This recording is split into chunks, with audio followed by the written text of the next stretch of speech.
Hey, if you remember, a few months ago we reviewed the UltraCraft Reflex combo from HeyGears. Well, today we're diving into its new sibling, the UltraCraft Reflex RS, which stands for Rapid Shaper. I'm Elliot and welcome back to the 3D Natives Lab. Let's find out how this more budget-friendly version compares to the original Reflex.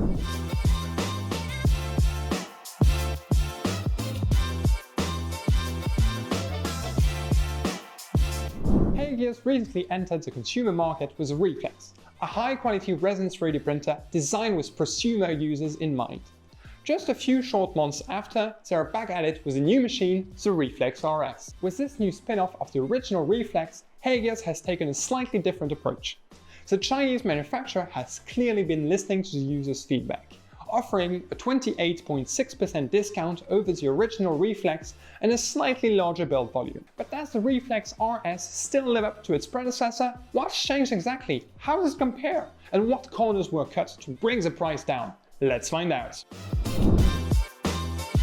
At first glance, the Reflex RS looks quite similar to the original Reflex, but it has a slightly smaller footprint, measuring 380 by 360 by 584 mm, compared to Reflex's 400 by 420 by 473 mm.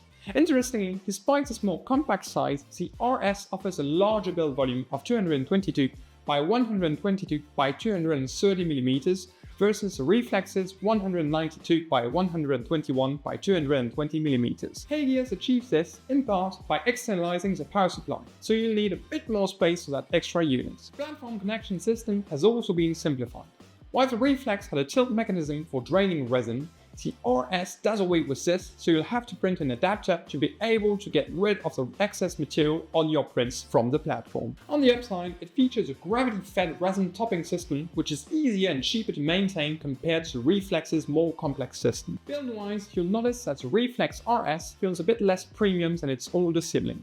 For instance, the control screen is smaller and it uses plastic instead of metal in several areas, including the place where the hinges are secured, which feels less sturdy and introduces a bit of play in the frame, which might affect long-term durability. And there are gaps in the frame that could let dust in, which wasn't an issue on the original Reflex. Taking a deeper look inside the Reflex RS, one of the major changes is the 405nm light source used in the Reflex RS compared to 385nm wavelengths used in the Reflex. The RS's wavelengths offers deeper curing and higher curing efficiency, which speeds up the printing process. While the shorter wavelengths allows for greater precision, it's mainly suited for higher performance materials. The choice of a longer wavelengths reflects the RS's design as a more mainstream option aimed at users who prioritize speed and accessibility over ultra-high precision. A notable trade-off in user experience is that the Reflex RS doesn't come equipped with a heating module out of the box. You'll need to purchase the porting release module VAT kit separately for temperature control,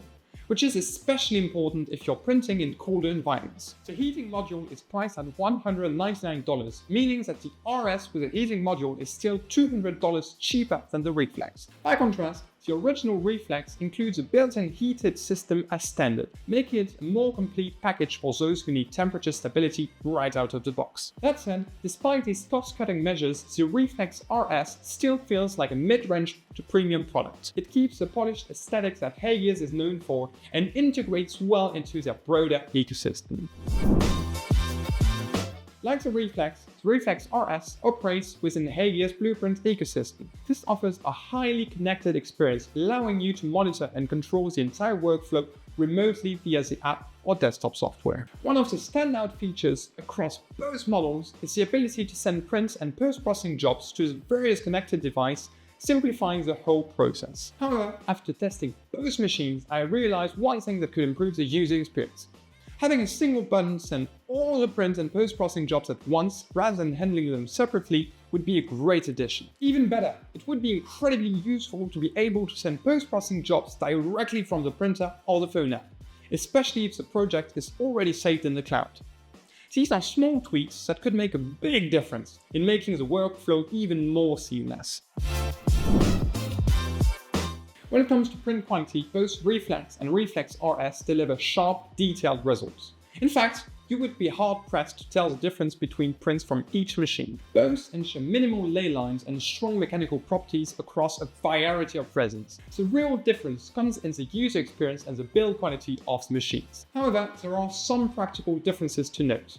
For one, the Reflex RS lacks a weight sensor to monitor the resin level, unlike the Reflex, so you won't know how much material is left in the vat during a print. This can be a bit tricky, especially for longer or larger prints where you might run out of resin unexpectedly. Also, while both machines offer excellent print results, the Reflex RS is slightly faster, thanks mainly to its 405nm wavelength, which speeds up the printing process. This speed boost is a result of optimized algorithms rather than higher power output, allowing for faster prints without compromising accuracy. As for support structures, they were generally easy to remove on prints made with the Reflex RS. However, with tougher resins like PAWR10, which is particularly wear resistant, removing the supports was more difficult and required extra effort.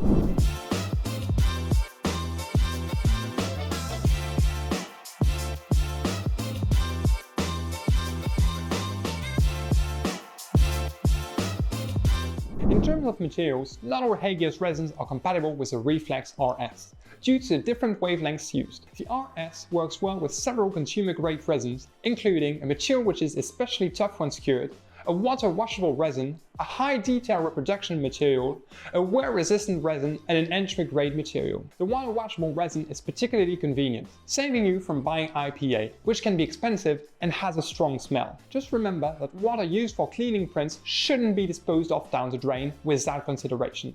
It needs proper disposal. Higher performance resins designed for the Reflex, especially those with higher viscosity, may result in suboptimal print quality on the RS. The heating module integrated in the optional porcelain release module vat kit heats the resin by warming the vat itself. If you plan to use multiple vats and need to preheat different materials, you'll have to buy additional heating kits for each vat, which could increase your overall costs. In terms of post-processing, the wash unit shared between the Reflex and Reflex RS isn't large enough to accommodate the RS's build plate, meaning you'll need to separate the prints from the platform before cleaning, and you'll have to clean the platform itself manually. This can be a bit of a hassle for larger prints, which also won't fit in the wash unit.